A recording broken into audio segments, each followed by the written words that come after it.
అందరికీ praise the lord. దేవుని వాక్యాన్ని ధ్యానిద్దాము. ఫిలిప్పీలకు రాసిన పత్రిక 2వ అధ్యాయము 6-11 వచనాలు చదువుకుందాం.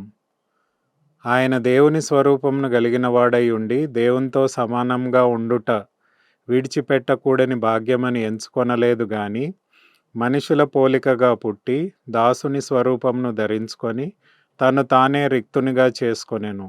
మరియు ఆయన ఆకారమందు మనుషుడిగా కనబడి మరణం పొందినంతగా అనగా శిలువ మరణం పొందినంతగా విధేయత చూపిన వాడై తను తాను తగ్గించుకొనెను. అందుచేతనే పరలోకమందు ఉన్న వారిలో కానీ భూమి మీద ఉన్న వారిలో కానీ భూమి క్రింద ఉన్న వారిలో కానీ ప్రతివాని మోకాలను యేసు నామమున వంగునట్లును ప్రతివాని నాలుకయు తండ్రి అయిన దేవుని మహిమార్థమై యేసుక్రీస్తు ప్రభు అని ఒప్పుకొన్నట్లును దేవుడు ఆయనను అధికంగా హెచ్చించి ప్రతి నామమునకు పైనామము ఆయనకు అనుగ్రహించెను.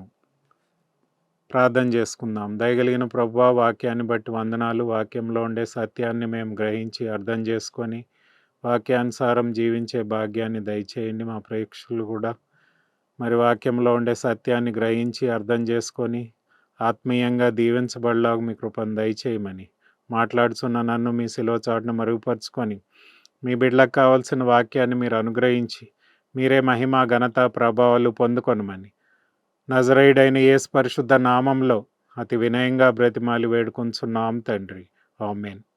ఇక్కడ అపోస్తుడైన పౌలు ఫిలిప్పీ పత్రిక 2వ అధ్యాయము 6వ వచనం నుంచి 11 యేసు ప్రభు నరావతారిగా ఈ లోకానికి వచ్చినప్పుడు ఎలాగ తను వచ్చాడు, ఎలాగ తాను తగ్గించుకున్నాడు, ఆయన తగ్గింపును బట్టి దేవుడు మనకి ఏం ఆశీర్వాదాలను ఇచ్చాడు, అలాగే దేవుడు యేసు ప్రభుని ఎలాగ హెచ్చించి అన్ని నామముల కంటే పైనామము ఆయనకి అనుగ్రహించి ప్రభువుగా ఆయనని హెచ్చించి ఈ భూలోకంలో ఉన్న ప్రతి ఒక్కరూ సమస్తము కూడా ఆయన క్రింద ఉంచినట్టు ఆయనను ఆరాధించే విధంగా చేసినట్లు మనం ఇక్కడ చూస్తున్నాము.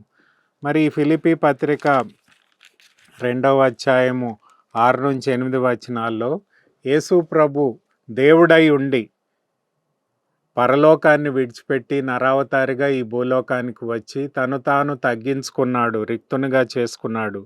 ఏ విధంగా తను తాను తగ్గించుకున్నాడో ఈ 3 వచనాల్లో మనకు తెలియపరుస్తున్నాడు. 6, 7, 8 వచనాల్లో మనం చూసినట్లయితే యేసు ప్రభు ఈ భూలోకానికి వచ్చి తను మన నిమిత్తము అంటే మానవ జాతి నిమిత్తము తను తాను తగ్గించుకొని రిక్తునిగా చేసుకొని ఆయన వినయము ద్వారా మనకి ఆశీర్వాదాన్ని లభించేలాగా దేవుడు యేసు ప్రభు తను తాను తగ్గించుకున్నాడు అని దేవుని వాక్యంలో మనం చూస్తున్నాము. కాబట్టి యేసు ప్రభు యొక్క తగ్గింపును ఇక్కడ 6, 7, 8 వచనాల్లో మనకు చూపిస్తున్నాడు. మొట్టమొదటిగా మనం చూసినట్లయితే Jesus left heavenly glory and position, పరలోక మహిమను పరలోక స్థానాన్ని యేసు ప్రభు వదిలిపెట్టి ఈ భూలోకానికి నరావతారిగా వచ్చాడు అని దేవుని వాక్యం మనకు బోధిస్తుంది. అంటే త్రిత్వంలో రెండో వ్యక్తి అయిన యేసు ప్రభు తండ్రి అయిన దేవుడు, కుమారుడైన దేవుడు, పరిశుద్ధాత్మ దేవుడు. మరి త్రిత్వంలో రెండో వ్యక్తి అయిన యేసు ప్రభు పరలోకాన్ని విడిచిపెట్టి ఈ భూలోకానికి నరావతారిగా వచ్చాడు. ఎందుకంటే ఆయన ద్వారా మనకి రక్షణ, మరి విమోచన, నిత్య జీవము, ఈ ఆశీర్వాదాలన్నీ పొందడానికి. మరి ఆయన మొట్టమొదటిగా ఏది వదిలిపెట్టాడంటే పరలోకాన్ని వదిలిపెట్టాడు, ఆ స్థానాన్ని వదిలిపెట్టాడు, ఆ మహిమను వదిలిపెట్టాడు. అక్కడ ఉండే సంతోషాన్ని, సమాధానాన్ని, ఆ మహిమ యొక్క ఆనందాన్ని విడిచిపెట్టి ఈ భూలోకంలో నరావతారిగా జీవించడానికి ఇష్టపడ్డాడు. That is the humility of Jesus Christ. Yesu ప్రభు మొట్టమొదటిగా పరలోక మహిమను, స్థానాన్ని వదిలిపెట్టి ఈ భూలోకంలో అంటే మానవ జాతిని రక్షించడానికి ఆయన తను తాను తగ్గించుకున్నాడు. దేవుని మహిమను, పరలోక మహిమను, ఆ పరలోక స్థానాన్ని విడిచిపెట్టి ఈ భూలోకానికి సామాన్యమైన మానవుడిగా రావడానికి ఆయన ఇష్టపడ్డాడు అని అపోస్తుడైన పౌలు మనకు బోధిస్తున్నాడు. మరి దేవుని మహిమ, దేవుని యొక్క ఘనత, దేవుని యొక్క పరలోకము అన్నిటికంటే శ్రేష్టమైన స్థలము. కాబట్టి ఆ స్థలాన్ని, ఆ మహిమను దేవుడు యేసుప్రభు వదిలిపెట్టి, తండ్రిని వదిలిపెట్టి ఈ లోకానికి నరావతారిగా వచ్చాడు అని దేవుని వాక్యంలో మనం చూస్తున్నాం. ఎందుకంటే మరి యోహాను సువార్త 17:5లో మనం చూసినట్లయితే యేసుప్రభు తండ్రికి ప్రార్థన చేసినప్పుడు ఆయన ఏం చెప్తున్నాడంటే, నేను ఈ భూలోకానికి రాకముందు నాకుండే మహిమను తిరిగి నాకు దయచేయాలి అని తండ్రిని కోరుతున్నట్టు మనం చూస్తున్నాము. యోహాను సువార్త 17:5 ఈ మాటను మనం చూస్తాం. ఏమనుందంటే, యేసు ప్రభు తండ్రికి విజ్ఞాపన చేస్తున్నాడు. ఏమంటున్నాడు? తండ్రి, లోకము పుట్టక మునుపు మీ యొద్ద నాకు ఏ మహిమ ఉండెనో ఆ మహిమతో నన్ను ఇప్పుడు మీ యొద్దకు మహిమపరచుము. అంటే నేను తిరిగి మీ యొద్దకు రాబోతున్నాను కాబట్టి నాకు పరలోకంలో ఏ మహిమ ఘనత ఉండిందో అదే మహిమను నాకు తిరిగి దయచేయమని ప్రార్థన చేస్తున్నాడు. అంటే యేసు ప్రభు మన కొరకు పరలోకంలో ఉండే మహిమను, స్థానాన్ని వదిలిపెట్టి సామాన్యమైన మానవుడిగా ఈ లోకానికి వచ్చాడు. ఇది మొట్టమొదటి వినయము, ఆ వినయంలో ఉండే ప్రాముఖ్యమైన అంశము అని మనం చూడవచ్చు. Jesus left heavenly glory and position. Yesu ప్రభు పరలోక మహిమను, స్థానాన్ని మన కొరకు వదిలిపెట్టి నరావతారిగా ఈ లోకానికి వచ్చాడు అని దేవుని వాక్యం మనకు బోధిస్తుంది. రెండో విషయం ఏంటంటే, he left independent authority of godship. అంటే యేసు ప్రభు తన సర్వోన్నతమైన దేవుడు, సర్వశక్తిమంతమైన దేవుడు, సర్వాధికారి అయిన దేవుడు.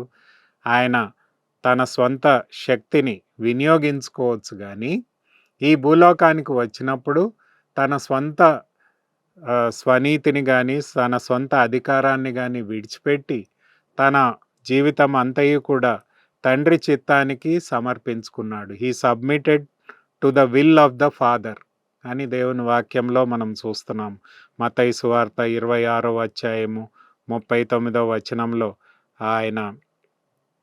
ఆయన తండ్రికి ప్రార్థన చేస్తూ చెప్తాడు. ఏమంటే, నీ చిత్తమైతే ఈ గిన్నె నా యొద్ద నుంచి తొలగించు, అయినప్పటికీ నా ఇష్టం కాదు కానీ నీ ఇష్టమే జరుగునుగాక అని ప్రార్థన చేస్తాడు. అంటే ఈ లోకంలో ఉన్నంత వరకు తన వ్యక్తిగత అధికారాన్ని వినియోగించుకోలేదు, కానీ దైవికమైన వ్యక్తిగతమైన అధికారాన్ని వదిలిపెట్టి సంపూర్ణంగా దేవుని చిత్తానికి తాను సమర్పించుకున్నాడు.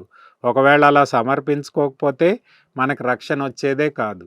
కాబట్టి దేవుడు కేవలము పరలోక స్థానాన్ని, మహిమను వదిలిపెట్టడమే కాకుండా తన వ్యక్తిగత అధికారాన్ని కూడా వదిలిపెట్టి తండ్రి చిత్తానికి తాను సంపూర్ణంగా సమర్పించుకున్నాడు అని దేవుని వాక్యంలో మనం చూస్తాం. యోహాను సువార్త 5:30 కూడా ఈ మాటను మనం చూస్తాం. తండ్రి చిత్తానికి తాను సంపూర్ణంగా సమర్పించుకున్నాడు అని దేవుని వాక్యంలో యోహాను సువార్త 5:30 ఈ మాటను మనం చూస్తాం. యోహాను సువార్త 5:30 ఇక్కడ ఏముందంటే, నా అంతట నేను ఏమీ చేయలేను, నేను వినున్నట్లుగా తీర్పు తీర్చున్నాను. నన్ను పంపిన వాని చిత్త ప్రకారమే చేయగోర్దును గాని నా ఇష్ట ప్రకారము చేయగోరను గనుక నా తీర్పు న్యాయమైనది. అంటే ఇక్కడ కూడా మనం చూసినట్లయితే సంపూర్ణంగా తండ్రి చిత్తానికి తాను సమర్పించుకున్నాడు. కాబట్టి ఈ లోకంలో ఉన్నంతకాలము యేసు ప్రభు తన స్వంత శక్తిని, తన స్వంత ప్రయోగాన్ని వాడకుండా సంపూర్ణంగా దేవుని చిత్తానికి తాను లోబర్చుకున్నాడు అని దేవుని వాక్యంలో మనం చూస్తున్నాం. అలాగే హీబ్రీలకు రాసిన పత్రిక 5:8 కూడా అదే మాటనుంది. ఆయన కుమారుడై ఉండియు తాను పొందిన శ్రమల చేత విధేయత నేర్చుకొనెను. అంటే దేవుని చిత్తాన్ని తాను సంపూర్ణంగా సమర్పించుకున్నాడు. పరలోకాన్ని విడిచిపెట్టి మన కొరకు నరావతారిగా వచ్చాడు. ఈ లోకంలో తన సొంత శక్తిని, తన సొంత స్వలాభాన్ని ఆశించలేదు, కానీ సంపూర్ణంగా దేవుని చిత్తానికి తాను సమర్పించుకున్నాడు అని దేవుని వాక్యంలో చూస్తున్నాం. మూడో విషయం ఏంటంటే he set aside voluntary display of divine attributes and submitted to the spirit direction. అంటే యేసు ప్రభు తనకుండే దైవికమైన గుణలక్షణాలను వాడుకోలేదు కానీ సంపూర్ణంగా ఆత్మ చిత్తానుసారంగా ఆత్మకు లోబడి ఆత్మ నడిపింపులో ఈ లోకంలో జీవించాడు అని దేవుని వాక్యంలో ఈ ఫిలిప్పీ పత్రికలో చూస్తున్నాము. అంటే దేవుడు సర్వోన్నతమైన దేవుడు, యేసు ప్రభు సర్వశక్తిమంతుడైన దేవుడు, సర్వాధికారి అయిన దేవుడు, సర్వాన్ని పరిపాలిస్తున్న దేవుడు. కానీ ఈ భూలోకంలో ఉన్నంత కాలము కూడా ఆయనకుండే ఈ దైవికమైన అధికారాన్ని కానీ గుణలక్షణాలను కానీ ఆయన వినియోగించుకోకుండా తను తాను సంపూర్ణంగా ఆత్మ నడిపింపుకు సమర్పించుకున్నాడు అని దేవుని వాక్యంలో చూస్తున్నాం. మత్తయి సువార్త 24:36లో శిష్యులు అడుగుతారు, మరి మళ్ళీ నీవు రెండోసారి ఎప్పుడు వస్తావు అంటే, అది దేవదూతలకు కానీ నాకు కానీ పరలోకంలో ఉండేవారు ఎవరికీ తెలియదు కానీ తండ్రికే తెలుసు అని చెప్తాడు. ఎందుకంటే ఆయన భూలోకంలో సంపూర్ణంగా తండ్రి చిత్తానికి సమర్పించుకున్నాడు కాబట్టి. తిరిగి ఆయన పరలోకానికి వెళ్ళాక తిరిగి ఈ యొక్క అట్రిబ్యూట్స్ అన్నిటినీ కూడా తిరిగి సంపాదించుకున్నాడు. మరి యేసు ప్రభు మన కొరకు పరలోకాన్ని విడిచిపెట్టాడు, మరి ఆయన అధికారాన్ని విడిచిపెట్టి తండ్రి చిత్తానికి సమర్పించుకున్నాడు. మూడవదిగా తన దైవికమైన గుణలక్షణాలను కూడా సంపూర్ణంగా తండ్రికి మరి ఆత్మకు సమర్పించుకొని ఆత్మ నడిపింపులో తను ఈ లోకంలో జీవించాడు అని దేవుని వాక్యంలో మనం చూస్తున్నాము. నాలుగవదిగా he left eternal riches and became poor. అంటే పరలోకంలో ఉండే ఆ యొక్క మహిమను, ఆ యొక్క సంపదను, ఆ యొక్క రిచెస్ని విడిచిపెట్టి ఈ భూలోకంలోనికి మన కొరకు దీనుడిగా దరిద్రుడిగా చేయబడ్డాడు అని దేవుని వాక్యంలో మనం చూస్తాం. చూడండి, 2 కొరింథీలకు రాసిన పత్రిక 8వ అధ్యాయము 9వ వచనంలో ఇలా ఉంది, మీరు మన ప్రభు అయిన యేసుక్రీస్తు కృపను ఎరుగుదుముగాక. ఆయన ధనవంతుడై ఉండియు మీరు తన దారిద్రం వలన ధనవంతులు కావాలనని మీ నిమిత్తము దరిద్రుడాయను.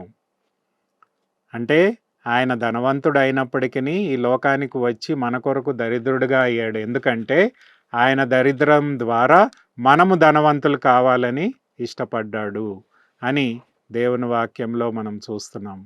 కాబట్టి యేసు ప్రభు he became a poor man, అంటే బీదవాడిగా ఈ లోకంలో జీవించాడు. మనకు తెలుసు ఆయన కార్పెంటర్ ఇంట్లో ఉన్నాడు. అంటే యోసేపు కార్పెంటర్ కాబట్టి ఆ కార్పెంటర్ ఉద్యోగాన్ని చేసుకుంటూ తన ఈ లోకంలో 30 సంవత్సరాలు గడిపాడు. మరి ఆయన గొప్పవాడిగా ఉన్నప్పటికీ పరలోకంలో ఉండే ఘనతను, మహిమను, మరి అంతేకాకుండా అక్కడుండే ఆస్తిపాస్తుల్ని విడిచిపెట్టి ఇక్కడ మన కొరకు దరిద్రుడిగా జీవించాడు. ఎందుకంటే ఆయన ద్వారా మనము ధనవంతులు కావాలని ఇష్టపడ్డాడు అని దేవుని వాక్యంలో మనం చూస్తున్నాము.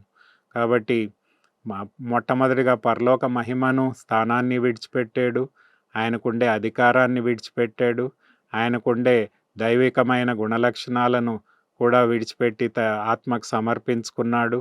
అంతేకాకుండా ఆయనకుండే ధననిధుల్ని కూడా విడిచిపెట్టి మన కోసం దరిద్రుడిగా ఈ లోకంలో చేయబడ్డాడు అని దేవుని వాక్యంలో మనం చూస్తున్నాము. అంతేకాకుండా దేవునితో he left favourable relationship with God. అంటే తండ్రితో తనకుండే మంచి సంబంధాన్ని కూడా కోల్పోయాడు. మరి సిలువలో మనం చూసినట్లయితే మత్తయి సువార్త 27:46లో ఏముందంటే, నా దేవా నా దేవా నా చెయ్యి ఎందుకు విడిచితివి అని యేసు ప్రభు పలికాడు. అంటే అర్థం ఏంటంటే తండ్రితో సహవాసాన్ని కోల్పోయాడు. సిలువలో మరి మనం చూసినట్లయితే 3 గంటలు వెలుగుండింది. అంటే పొద్దున్న 9 నుంచి మధ్యాహ్నం 3 దాకా ఆయన సిలువలో ఉన్నాడు, 6 గంటలు. మరి 6 గంటల్లో మొదటి 3 గంటలు అంటే 9-11, 12 వరకు వెలుతురుండింది. 12-3 గంటలు అంతా చీకటి కమ్మింది. అంటే దేవునితో యేసు ప్రభు మీద ఈ లోకంలో ఉండే అందరి పాపాలు మోపబడ్డాయి కాబట్టి ఆయన తండ్రితో సహవాసాన్ని కోల్పోయాడు.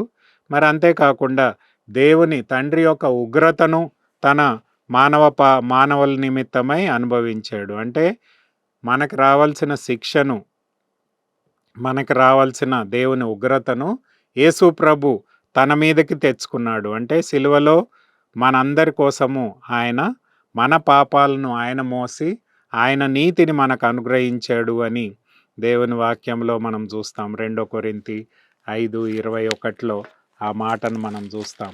అంటే యేసు ప్రభు ద్వారానే మనం రక్షణ పొందుకున్నాం. అంటే సబ్స్టిట్యూటనరీ డెత్ అంటాం. అంటే మనకు బదులుగా ఆయన మరణించాడు. అంటే మనకు రావాల్సిన శిక్షను యేసు ప్రభు పొందాడు. ఎందుకని దేవుడు అలా కోరాడు. దేవుని యొక్క ఉద్దేశం ఏంటంటే మనందరి పాపాలు యేసు ప్రభు మీద మోపబడ్డాయి. ఆయన నీతిమంతుడిగా పరిశుద్ధుడిగా జీవించినప్పటికీ సిలువలో మనందరి పాపాలు ఆయన మీద మోపబడ్డాయి. ఆయన నీతి మనకు అనుగ్రహించబడ్డది. అంటే మన కొరకు మనకి బదులుగా ఆయన శిక్షను అనుభవించాడు అని దేవుని వాక్యంలో మనం చూస్తాం. ఎందుకనగా మరి 2 కొరింథీ 5:21 ఎందుకనగా మనము ఆయన యందు దేవుని నీతి అగునట్లు పాపమెరుగని ఆయనను మన కోసం పాపముగా చేసెను.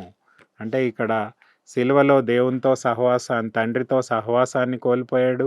దేవుని ఉగ్రతను ఆయన అనుభవించాడు. అంతేకాకుండా మనందరి పాపాల నిమిత్తము ప్రాయశ్చిత బలిగా తాను సిలువలో అప్పగించుకున్నాడు అని దేవుని వాక్యంలో మనం చూస్తున్నాము. ఇవన్నీ కూడా యేసు ప్రభు అనుభవించిన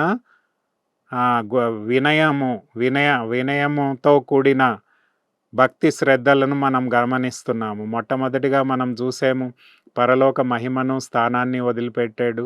ఆయన వ్యక్తిగత అధికారాన్ని వదిలిపెట్టి తండ్రి చిత్తానికి సంపూర్ణంగా సమర్పించుకున్నాడు. మూడవదిగా తనకుండే దైవికమైన గుణలక్షణాలను కూడా తండ్రి అంటే సంపూర్ణంగా ఆత్మకు సమర్పించుకొని ఆయన నడిపింపులోనికి వచ్చాడు. ఆయనకుండే ధనాన్ని వదిలిపెట్టి ఆయన మన కోసం దరిద్రుడిగా చేయబడ్డాడు. ఆయన దరిద్రం ద్వారా మనం ధనవంతులం కావాలని కోరుకున్నాడు. అంతేకాకుండా ఆయన తండ్రితో ఉండే మంచి సహవాసాన్ని కూడా 3 గంటల పాటు కోల్పోయి మన కొరకు ఆయన శిక్షను అనుభవించాడు. దేవుని ఉగ్రతను అనుభవించాడు. సర్వమానవ పాపాలు ఆయన మీద మోపబడ్డాయి కాబట్టి ఈ 3 గంటల సేపు ఆయన మానవుడికి రావాల్సిన శిక్ష అంతటిని కూడా ఆయన అనుభవించాడు అని దేవుని వాక్యంలో మనం చూస్తున్నాము. 6వదిగా మనం చూస్తే హీ బికేమ్ ఏ స్లేవ్, మరి బానిసగా చేయబడ్డాడు. చూడండి, ఈ లోకానికి ఆయన దాసుడిగా ఉండి బానిసగా ఉండడానికి ఇష్టపడ్డాడు అని దేవుని వాక్యంలో మనం చూస్తున్నాము. యెషయా గ్రంథం 52:13-14లో మనం చూసినట్లయితే ఆయన శిలువ శిక్షను అనుభవించినట్లు ఆయన ముఖము మానవుడిలాగా కనబడలేదంట. అంటే అంత ఆ యొక్క శిక్ష ద్వారా ఆయన ముఖం అంతయు కూడా మరి భయంకరంగా తయారైంది. ఎవరు ఆయన ముఖాన్ని చూడలేని పరిస్థితిలో ఆయన మార్చబడ్డాడు. అంటే ఆయన బానిసగా దాసునిగా ఉండడానికి ఇష్టపడ్డాడు అని దేవుని వాక్యం చెప్తుంది. అందుకనే మార్కు సువార్త 10:45లో ఏముందంటే, నేను పరిచర్య చేయించుకోవడానికి రాలేదు కానీ పరిచర్య చేయడానికి వచ్చాను. అంతేకాకుండా నా యొక్క ప్రాణాన్ని క్రయధనంగా చెల్లించడానికి ఈ లోకానికి నరావతారిగా వచ్చాను అని యేసు ప్రభు తెలియపరిచాడు. యెషయా గ్రంథం 52:53లో కూడా యేసు ప్రభు ఏ విధమైన శ్రమలను అనుభవించాడో, మనందరి నిమిత్తము ఆయన శిక్షను ఎలాగ అనుభవించాడో అక్కడ రాయబడి ఉంది. కాబట్టి ఆయన ఈ లోకానికి దాసుడుగా వచ్చాడు. He became a slave. కాబట్టి దాసునిగా అంటే చూడండి, సర్వెంట్ అనే ఆ వ్యక్తికి కొన్ని అధికారాలు ఉంటాయి. కానీ దాసునికి ఎలాంటి అధికారం ఉండదు కదా. స్లేవ్ అంటే సంపూర్ణంగా యజమానునికి లోబడాలి, ఇంకంతే. తన సొంత నిర్ణయాలు ఏమీ కూడా తీసుకోలేరు. కాబట్టి దాసులు అంటే అందరికంటే దీన స్థితిలోనికి యేసు ప్రభు ఈ లోకానికి వచ్చాడు. దాసుడుగా ఉండడానికి, బానిసగా ఉండడానికి ఆయన ఇష్టపడ్డాడు అని దేవుని వాక్యంలో చూస్తున్నాం. అంటే బానిస అంటే సంపూర్ణంగా తనకు ఎలాంటి అధికారం లేకుండా సంపూర్ణంగా దేవునికి తను తాను సమర్పించుకున్నాడు, బానిసగా ఉన్నాడు అని దేవుని వాక్యంలో మనం చూస్తున్నాం. అంతేకాకుండా ఆయన దేవుడై ఉండి దైవత్వంతో పాటు మానవత్వాన్ని కలిగి ఈ లోకంలో జీవించాడు అని దేవుని వాక్యంలో మనం చూస్తున్నాం. అంటే ఇక్కడ మనం గుర్తు చేసుకోవాల్సింది ఏంటంటే ఆయన పరిపూర్ణమైన దేవుడు, పరిపూర్ణమైన మానవుడిగా ఈ లోకంలో జీవించాడు. He became God man. దేవుడు యేసు ప్రభు దేవుడై ఉండి పరలోకాన్ని విడిచిపెట్టి ఈ భూలోకానికి వచ్చి దైవత్వంతో పాటు మానవత్వాన్ని ధరించుకొని దైవ మానవుడిగా ఈ లోకంలో జీవించాడు. పరిపూర్ణ దేవునిగా, పరిపూర్ణ మానవుడిగా ఈ లోకంలో జీవించాడు. మానవుడికి ఉండే ప్రతి అంశాన్ని ఆయన అనుభవించాడు అని దేవుని వాక్యంలో చూస్తాం. చూడండి, హీబ్రూలకు రాసిన పత్రిక 4వ అధ్యాయము 15వ వచనంలో ఈ మాట ఉంది. హెబ్రీలకు రాసిన పత్రిక 4వ అధ్యాయము 15వ వచనంలో ఏముందంటే, ఆయన ప్రధాన యాజకుడు మన బలహీనతలందు మనతో సమాన అనుభవం లేనివాడు కాదు గాని సమస్త విషయములలో ఆయన మనవలే శోధింపబడినను ఆయన పాపం లేనివాడుగా ఉండెను. గనుక మనము కనికరింపబడి సమోచితమైన సహాయం కొరకు కృప పొందునట్లు ధైర్యముగా కృపాస్థానం నొద్దకు చేరుదము. అంటే మనవలే చేయబడ్డాడు సమస్త విషయాల్లో, అంటే అన్ని విషయాల్లో, సమస్త విషయములలో మనవలనే శోధింపబడెను, ఆయన పాపము లేనివాడిగా ఉండెను. అంటే సంపూర్ణ మానవుడిగా ఆయన చేయబడ్డాడు అని దేవుని వాక్యంలో మనం చూస్తున్నాం. కాబట్టి అలాగే 2వ అధ్యాయంలో కూడా అదే మాటను మనం చూస్తాం.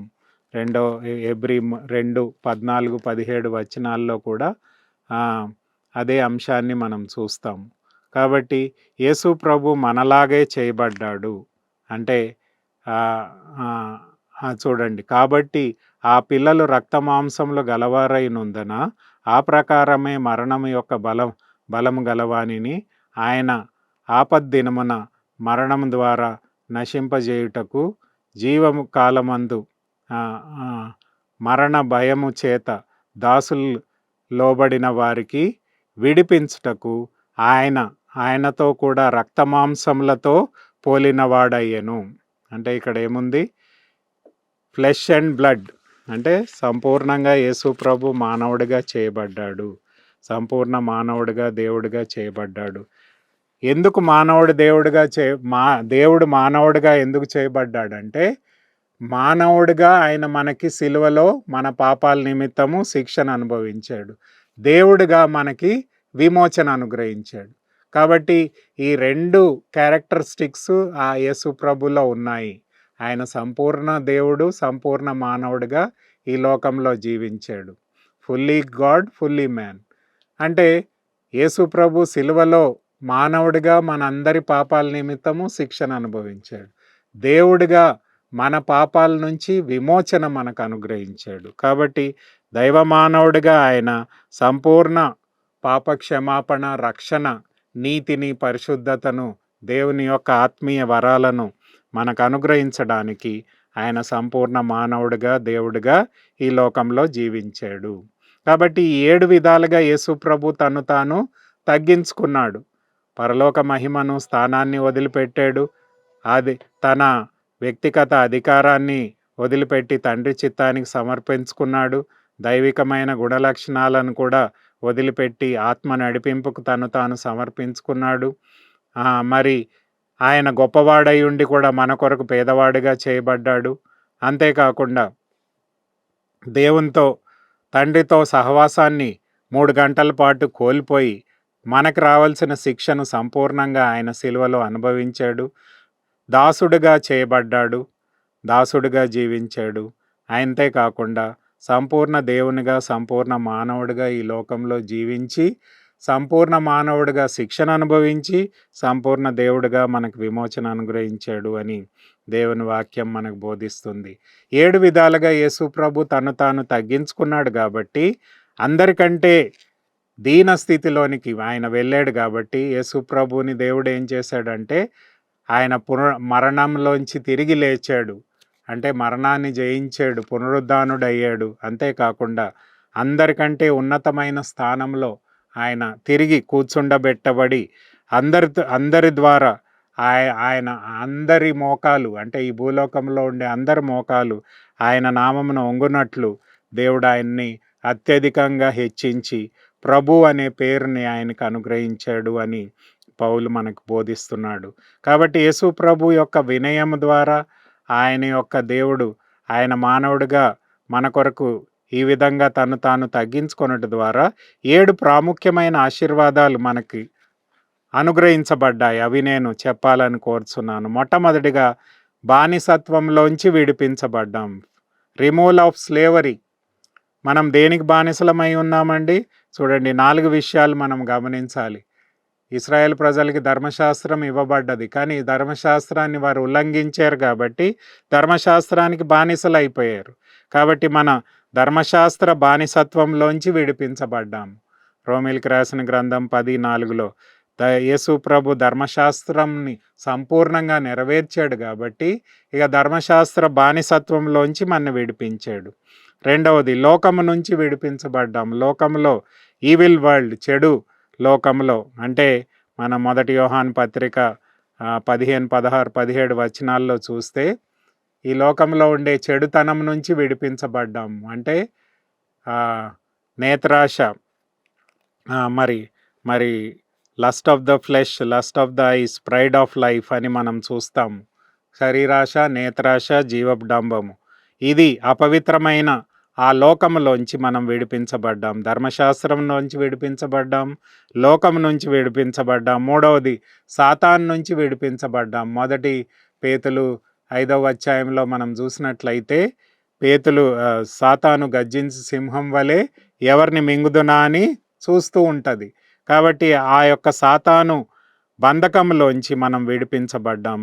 నాలుగవదిగా శరీరంలోంచి విడిపించబడ్డాం. కాబట్టి మన శరీరమే మనకు శత్రువు. కాబట్టి శరీరాన్ని జయించాము. ఎలాగా? యేసు ప్రభు ఎలాగా జయించాడో ఆయన ద్వారా మనం కూడా శరీరాన్ని జయిస్తాము. రోమీయులకు రాసిన గ్రంథం 8:13 పరిశుద్ధాత్మ శక్తి ద్వారా శరీరం క్రియలను మనం లయపరిచినట్లయితే మనం ఆత్మీయంగా జీవిస్తాము అని అక్కడ చెప్పబడ్డది. చూడండి, యేసు ప్రభు యొక్క మరణ పునరుద్ధానాల ద్వారా దేవుడు మనకి మన బానిసత్వంలోంచి విడుదల దయచేశాడు. ధర్మశాస్త్ర బానిసత్వంలోంచి, అపవిత్ర లోక బానిసత్వంలోంచి, సాతాను బానిసత్వంలోంచి, శరీరం అనే బానిసత్వంలోంచి విడిపించి మనని స్వతంత్రులుగా చేశాడు అని దేవుని యొక్క వాక్యం మనకు బోధిస్తుంది. అందుకనే గలతీయులకు రాసిన పత్రిక 5:1లో పౌలు ఏమంటాడంటే, మనం ఈ స్వాతంత్రాన్ని పొందుకున్నాం కాబట్టి మళ్ళీ దాస్యం అనే కాడు కింద చిక్కుకొనకూడదు. చూడండి, గలతీ 5:1లో ఏముందంటే, ఈ స్వాతంత్రాన్ని అనుగ్రహించి క్రీస్తు మనల్ని స్వతంత్రులుగా చేసి ఉన్నాడు. నేను ఇందాక చెప్పినట్టు ధర్మశాస్త్రం నుంచి, పాపపు లోకం నుంచి, మరి అంతేకాకుండా సాతాను నుంచి, శరీరం నుంచి, బానిసత్వంలోంచి మనం స్వతంత్రులుగా చేయబడ్డాం. కాబట్టి క్రీస్తు మనల్ని స్వతంత్రులుగా చేసి ఉన్నాడు. కాబట్టి మీరు స్థిరముగా నిలిచి మరలా దాస్యం అనే కాడు కింద చిక్కుకొనకుడి. కాబట్టి యేసు ప్రభు ద్వారా మనము విమోచింపబడ్డాము, మనం స్వతంత్రులుగా చేయబడ్డాము. ఆత్మీయమైన స్వాతంత్రంలో జీవించడానికి దేవుడు మన యొక్క బానిసత్వంలోంచి విడిపించి మనల్ని స్వతంత్రులుగా చేశాడు. కాబట్టి యేసు ప్రభు మన పునరుద్ధానాల ద్వారా మన బానిసత్వంలోంచి విడుదల కలిగింది, ఆత్మీయమైన స్వాతంత్రం పొందుకున్నాము. రెండవ విషయం చూడండి, త్రియేక దేవుడు మనలో నివసించడానికి ఇష్టపడి మనలను తన ఆలయంగా చేసుకొని జీవించడానికి ఇష్టపడ్డాడు అని దేవుని వాక్యం మనకు చెప్తుంది. కాబట్టి యోహాను సువార్త 14:23లో తండ్రి అయిన దేవుడు, కుమారుడైన దేవుడు కూడా మన దగ్గర మనతో నివసిస్తారు అని దేవుని వాక్యం మనకు బోధిస్తుంది. యోహాను సువార్త 14వ అధ్యాయం 23వ వచనంలో యేసు, ఒకడు నన్ను ప్రేమించిన ఎడల వాడు నా మాటను గైకొన్ను, అప్పుడు నా తండ్రి వానిని ప్రేమించును, మేము వాని యొద్ద వచ్చి వాని యొద్ద నివాసము చేయుదుము. చూడండి, తండ్రి అయిన దేవుడు, కుమారుడైన దేవుడు, పరిశుద్ధాత్మ దేవుడు మనలో నివసిస్తాడు. అందుకనే అంటాడు కదా, ఇమానియేలుగా మనకి ఆయన అనుగ్రహించబడ్డాడు. ఇమానియేల్ అంటే దేవుడు మనకు తోడై ఉండుట. కాబట్టి త్రియేక దేవుడు మనలో నివసించడానికి, మనని తన ఆలయంగా చేసుకోవడానికి యేసు ప్రభు మరణ పునరుద్ధానాల ద్వారా ఆయన మనలో నివసించి మనని తన ఆలయంగా చేసుకున్నాడు అని దేవుని వాక్యం ద్వారా మనం తెలుసుకుంటున్నాము. చూడండి, మొదటి కొరింథీలకు రాసిన పత్రిక 6వ అధ్యాయం 18వ వచనంలో ఈ విధంగా ఉంది. చూడండి, మొదటి కొరింథీలకు రాసిన పత్రిక 6వ అధ్యాయము 18వ వచనంలో ఈ విధంగా ఉంది. ఏమనుంది? మొదటి కొరింథీ 6:19, మీ దేహము దేవుని వలన మీకు అనుగ్రహింపబడి, 19వ వచనం, మీలోనున్న పరిశుద్ధాత్మకు ఆలయమై ఉన్నదని మీరు ఎరుగరా? మీరు మీ సొత్తు కారు, విలువ పెట్టి కొనబడినవారు గనుక మీ దేహముతో దేవుణ్ణి మహిమపరచుడి. మీ దేహము దేవుని వలన మీకు అనుగ్రహింపబడి, మీలోనున్న పరిశుద్ధాత్మ ఆలయమై ఉన్నదని మీరు ఎరుగరా? మీరు మీ సొత్తు కారు. చూడండి, యేసు ప్రభుని రక్షకుడిగా, ప్రభువుగా అంగీకరిస్తే మన బానిసత్వంలోంచి విడిపించబడతాం, ఆత్మీయమైన స్వాతంత్రాన్ని పొందుకుంటాం. రెండవదిగా, త్రియేక దేవుడు మనలో నివసిస్తాడు, మనని తన ఆలయంగా చేసుకొని మనని ఆత్మీయమైన అభివృద్ధిలోనికి, పరిశుద్ధతలోనికి నడిపిస్తాడు అని దేవుని వాక్యం చెప్తుంది. ఇది రెండవ ఆశీర్వాదం. మరి ఆత్మీయమైన స్వాతంత్రాన్ని పొందుకుంటాము, త్రియేక దేవుణ్ణి మన అంతరంగ జీవితంలో కలిగి ఉండి మనము ఆయన ఆలయంగా చేయబడతాము అని దేవుని వాక్యం చెప్తుంది. మూడవ ఆశీర్వాదం ఏంటంటే మహిమగల నిరీక్షణ, గ్లోరియస్ హోప్ ఆఫ్ గ్లోరీ. ఆత్మీయమైన మనకి దేవుడు ఒక నిరీక్షణ అనుగ్రహించాడు. మహిమగల నిరీక్షణ అంటాము. ఎందుకంటే ఆ నిరీక్షణ ఏంటంటే యేసు ప్రభుని నమ్ముకొని అంగీకరించి ఈ లోకంలో మనము ఈరోజు మృతి పొందిన మనము దేవుని సన్నిధికి వెళ్తాము, పరలోకానికి వెళ్తాము, దేవునితో పాటు నిత్యం ఉంటాము అని దేవుని వాక్యం మనకు బోధిస్తుంది. కాబట్టి దేవుడు మనకి ఏమి ఇచ్చాడండి? మహిమగల నిరీక్షణనిచ్చాడు. యేసు ప్రభు మరణ పునరుద్ధానాల ద్వారా మనకు ఆత్మీయమైన స్వాతంత్రాన్ని పొందుకున్నాం. మనము దేవుని ఆలయంగా చేయబడి త్రియేక దేవుడు మనలో నివసిస్తాడు. మూడవదిగా, దేవుని యొక్క నిరీక్షణ, మహిమగల నిరీక్షణ ఏంటంటే దేవుడు రెండవసారి మనము ఈరోజు మృతి చెందితే మనం దేవుని సన్నిధికి వెళ్తాము. రోమిలికి రాసిన గ్రంథం 15:13లో ఏముందంటే, కాగా మీరు పరిశుద్ధాత్మ శక్తిని పొంది విస్తారముగా నిరీక్షణ గలవారగుటకు నిరీక్షణకర్తయగు దేవుడు విశ్వాసం ద్వారా ఆ సమస్త ఆనందంతోనూ సమాధానంతోనూ మిమ్మల్ని నింపునుగాక. అంటే దేవుడు మనకి నిరీక్షణ ఇచ్చే, we have the hope of glory, మహిమగల నిరీక్షణ మనకు అనుగ్రహించాడు. ఈ లోకంలో ఉండే వాళ్ళకి, మరి యేసు ప్రభుని ఎరగని వాళ్ళకి నిరీక్షణ లేదు. They don't have hope. ఈ లోకాన్ని విడిచిపెడితే మరి మన పరిస్థితి ఏంటి అని వాళ్ళకి నిరీక్షణ లేకుండా ఉన్నారు. ఈ లోకంలో అనేక మంది నిరీక్షణ లేకుండా చనిపోతున్నారు. మరి యేసు ప్రభు ద్వారా దేవుడు మనకి ఇచ్చే గొప్ప నిరీక్షణ ఏంటంటే, ఈరోజు మనం భౌతికంగా ఈ లోకాన్ని విడిచిపెట్టినా మనము దేవుని సన్నిధిలో నిత్య జీవాన్ని కలిగి జీవిస్తాము, పరలోక రాజ్యంలో మనం చేర్చబడతాము అనే గొప్ప నిరీక్షణ మనకు దేవుడు అనుగ్రహించాడు. కాబట్టి అది యేసు ప్రభు ద్వారానే మనం పొందుకుంటాము అని దేవుని వాక్యం మనకు బోధిస్తుంది. కాబట్టి ఆయన మహిమగల నిరీక్షణ, ఈరోజు మనం ఈ లోకాన్ని విడిచిపెట్టినా పరలోకంలో దేవునితో పాటు నిత్యం ఉండడానికి దేవుడు మనల్ని ఏర్పాటు చేసుకున్నాడు అని దేవుని వాక్యం మనకు బోధిస్తుంది.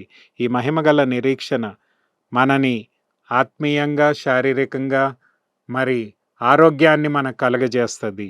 మరి నిరీక్షణ లేని వారు మరి నిరుత్సాహంతో జీవిస్తారు. కానీ యేసు ప్రభు ద్వారా దేవుడు మహిమగల నిరీక్షణ మనకెందుకు ఇచ్చాడంటే, మనము దేవుని యొక్క సంతోషము, సమాధానంతో, ఆనందంతో జీవించడానికి దేవుని యొక్క మహిమగల నిరీక్షణ మనకు అనుగ్రహించాడు అని దేవుని వాక్యం మనకు బోధిస్తుంది. ఇది 3వ ఆశీర్వాదం. 4వ ఆశీర్వాదం ఏంటంటే empowerment through the holy spirit. Yesu ప్రభు యొక్క మరణ పునరుద్ధానాల ద్వారా దేవుడు మనకి పరిశుద్ధాత్మ వరాన్ని అనుగ్రహించాడు. ఆ పరిశుద్ధాత్మ ద్వారా దేవుని యొక్క శక్తిని మనం పొందుకొని ఈ లోకంలో జయ జీవితాన్ని అంటే సాతాన్ని, లోకాన్ని, అపవిత్రతను జయించడానికి దేవుని ఆత్మశక్తిని మనకు అనుగ్రహించాడు. యేసు ప్రభు మరణ పునరుద్ధానాల ద్వారా ఆయనను విశ్వసించిన వారందరికీ కూడా దేవుడు పరిశుద్ధాత్మ వరాన్ని అనుగ్రహించాడు అని దేవుని వాక్యంలో మనం చూస్తున్నాము. అపోస్తల కార్యం 1వ అధ్యాయం 8వ వచనంలో ఉంది.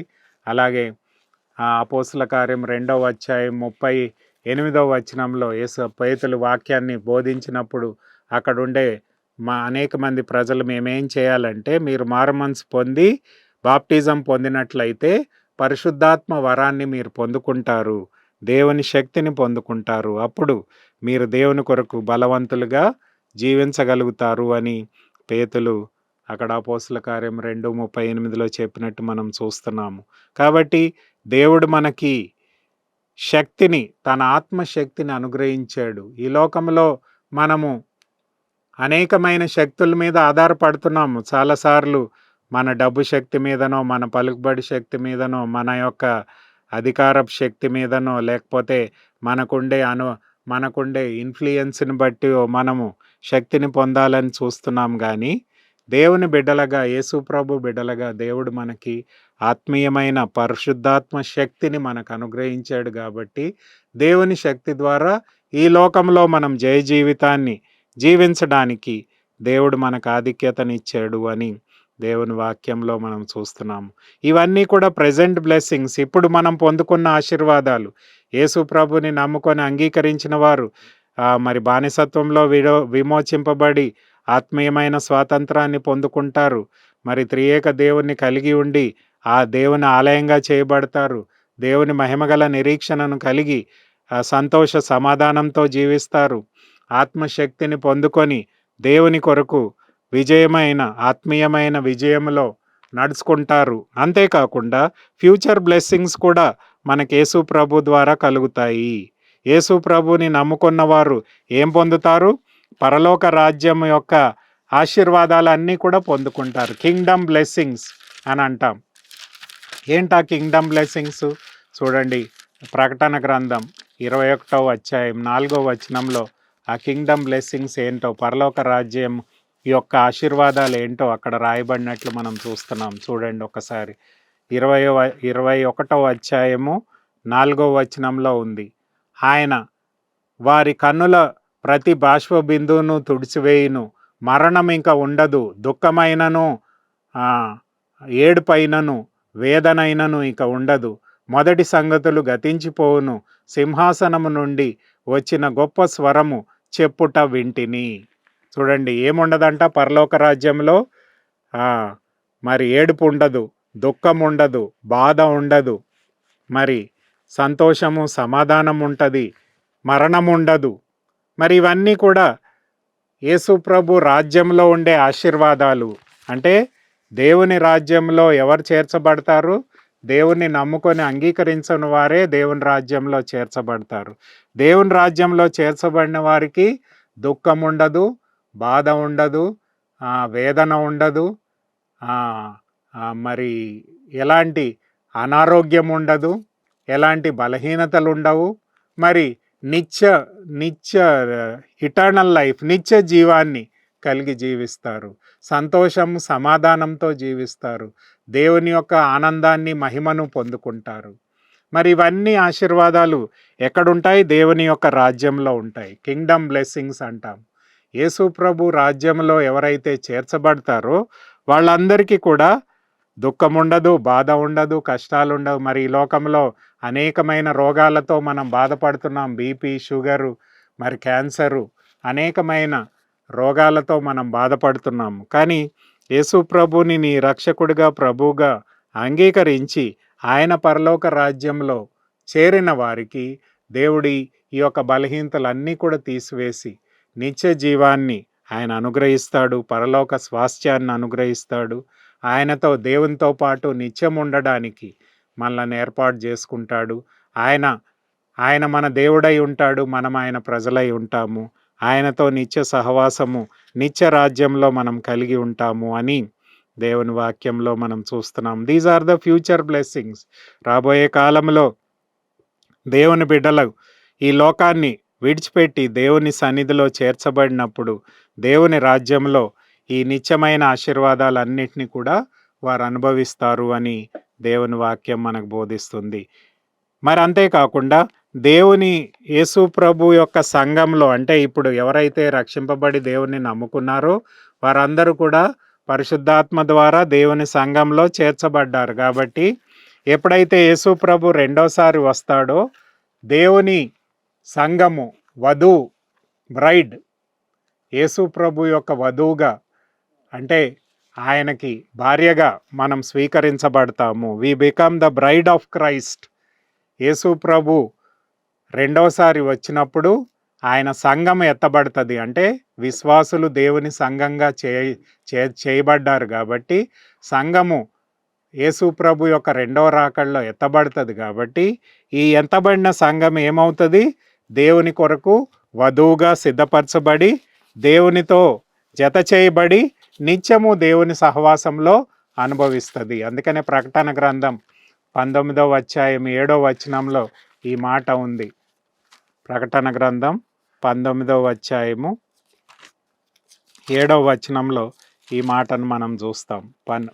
ప్రకటన గ్రంథం 19వ అధ్యాయము 7వ విషయంలో గొర్రెపిల్ల వివాహోత్సవం సమయము వచ్చి ఉన్నది. వివాహ సమయం వచ్చి ఉన్నది. ఆయన భార్య తను తాను సిద్ధపరచుకొని ఉన్నది గనుక మనం సంతోషపడి ఉత్సాహించి ఆయనను మహిమపరచుదమని చెప్పగా వింటిని. గొర్రెపిల్ల వివాహము సమయము వచ్చి ఉన్నది.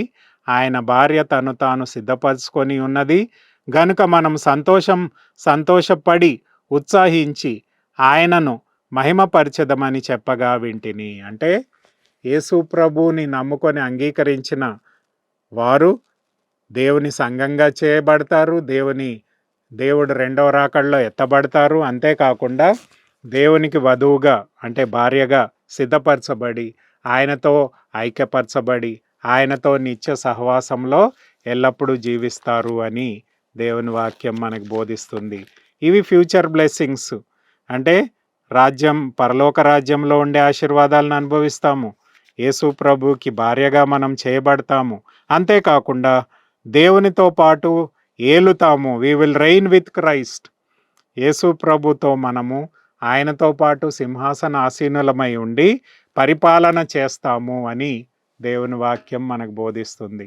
మనందరికీ తెలిసిన వచనమే ప్రకటన గ్రంథం 3వ అధ్యాయము 21వ వచనంలో ఈ మాటను మనం చూస్తాము. మనందరికీ బాగా తెలిసిన వచనమే. ఏమనుంది అక్కడ? నేను జయించి నా తండ్రితో పాటు సింహాసనమందు కూర్చుండి ఉన్న ప్రకారము జయించు వానిని నాతో కూడా నా సింహాసనమందు కూర్చుండవనిచ్చెదను. కాబట్టి మనం కూడా జయించినట్లయితే మనము యేసు ప్రభుతో పాటు సింహాసన ఆసీనులమై ఉండి పరిపాలన చేయడానికి దేవుడు మనల్ని ఏర్పాటు చేసుకున్నాడు.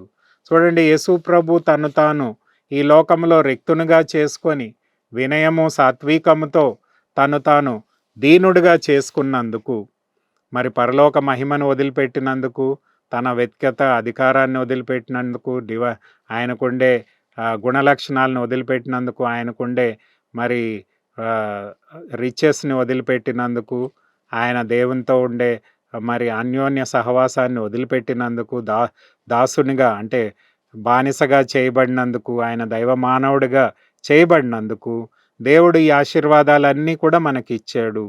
బానిసత్వంలోంచి విడిపించబడి ఆత్మీయ స్వాతంత్రాన్ని పొందుకుంటాము. ఆ దేవుని త్రియేక దేవుణ్ణి మనం కలిగి ఉండి ఆయన ఆలయంగా చేయబడతాము. మహిమగల నిరీక్షణని పొందుకొని మనము ఈ లోకాన్ని విడిచిపెట్టినప్పుడు దేవుని సన్నిధికి చేరతామనే నిరీక్షణ కలిగి జీవిస్తాము. పరిశుద్ధాత్మ శక్తిని పొంది ఈ లోకంలో దేవుని కొరకు జయ జీవితాన్ని జీవిస్తాము. రాబోయే కాలంలో దేవుని రాజ్యంలో చేర్చబడి దేవుని రాజ్యంలో ఉండే నిత్య ఆశీర్వాదాలన్నిటిని కూడా పొందుకుంటాము. దేవునికి యేసు ప్రభు భార్యగా చేయబడతాము. అంతేకాకుండా ఆయనతో పాటు సింహాసనాసీనులమై పరిపాలన చేస్తాము అని దేవుని వాక్యం చెప్తుంది. ఈ ఆశీర్వాదాలన్నీ కూడా యేసు ప్రభు యొక్క మరణ పునరుద్ధానాల ద్వారా దేవుడు మనకు అనుగ్రహించాడు కాబట్టి యేసు ప్రభుని మన సొంత రక్షకుడిగా ప్రభువుగా విశ్వసించి అంగీకరించి ఆయన బిడ్డలంగా జీవించి ఆయన శక్తిని ఆయన బలాన్ని ఆశ్రయించి ఆయన ద్వారా వచ్చే పరిపూర్ణమైన ఆశీర్వాదాలన్నీ కూడా మనం పొందుకోవాలని దేవుని వాక్యం మనకు బోధిస్తుంది. మరి అలాంటి ఆత్మీయ జీవితాన్ని మనం జీవించాలని యేసు ప్రభు మన కొరకు తను తాను తగ్గించుకున్నాడు కాబట్టి మనము కూడా ఆయనని ఎరిగిన వారమై ఈ లోకంలో వినయంతో సాత్వికముతో దేవుని శక్తితో దేవుని జ్ఞానంతో దేవుని ఆత్మతో నడిపించబడిన వారమై దేవుని రాజ్యంలో చేర్చబడి ఆయన నిత్య ఆశీర్వాదాలను మనము పొందుకోవాలని దేవుని వాక్యం మనకు బోధిస్తుంది కాబట్టి అలాంటి జీవితాన్ని దేవుడు మన అందరికీ కూడా దయచేయును గాక. ఆమెన్. ప్రార్థన చేసుకుందాం. దయగలిగిన ప్రభువా, మీరు ఈ లోకానికి నరావతారిగా రావడం ద్వారా ప్రభువా, మీ యొక్క వినయం ద్వారా మీరు మా కొరకు చేసిన ఆ గొప్ప త్యాగం ద్వారా మా కొరకు ఆ సిలువలో మీరు అనుభవించిన శిక్షణ ద్వారా మీరు మా కొరకు చేసిన ప్రతి విషయం ద్వారా ప్రభువా, మీ మరణ పునరుద్ధానాల ద్వారా మాకు ప్రభువా పాపం యొక్క బానిసత్వంలోంచి మరి సాతాను యొక్క బానిసత్వంలోంచి లోకం యొక్క బానిసత్వంలోంచి విడుదల కలుగజేసి ప్రభువా మమ్మల్ని ఆత్మీయ స్వాతంత్రాన్ని మీరు అనుగ్రహించారు, మీకు వందనాలు. అలాగే ప్రభువా మీరు మాలో నివసించి మమ్మల్ని మీ ఆలయంగా చేసుకోవడానికి ఇష్టపడ్డారు, మీకు వందనాలు. మీ మహిమగల నిరీక్షణను మాకు అనుగ్రహించారు, మీకు వందనాలు. ప్రభువా మేము మీ యొక్క రాజ్యంలో చేర్చబడి నిత్య రాజ్యంలో ఉండే ఆశీర్వాదాలన్నీ కూడా పొందుకోవడానికి మమ్మల్ని అర్హులుగా చేశారు, మీకు వందనాలు. ప్రభువా మిమ్మల్ని మా రక్షకుడిగా ప్రభువుగా అంగీకరించి మీ ఆత్మశక్తిని పొంది మీ కొరకు జయ జీవితాన్ని మేము జీవించి మీ ద్వారా వచ్చే నిత్యమైన ఆశీర్వాదాలను మేము పొందుకొని మీ యందు ఆనందిస్తూ ప్రభు అనేక మందిని మీ వద్దకు నడిపించి మీ రక్షణలోనికి ఆత్మీయ వెలుగులోనికి నడిపించే భాగ్యాన్ని మాకందరికీ కూడా దయచేసి మీరే మహిమ ఘనత ప్రభావాలు పొందుకొనమని నజరేయుడైన యేసు పరిశుద్ధ నామములో అతి వినయంగా బ్రతిమాలి వేడుకొంచున్నాం తండ్రి. ఆమేన్.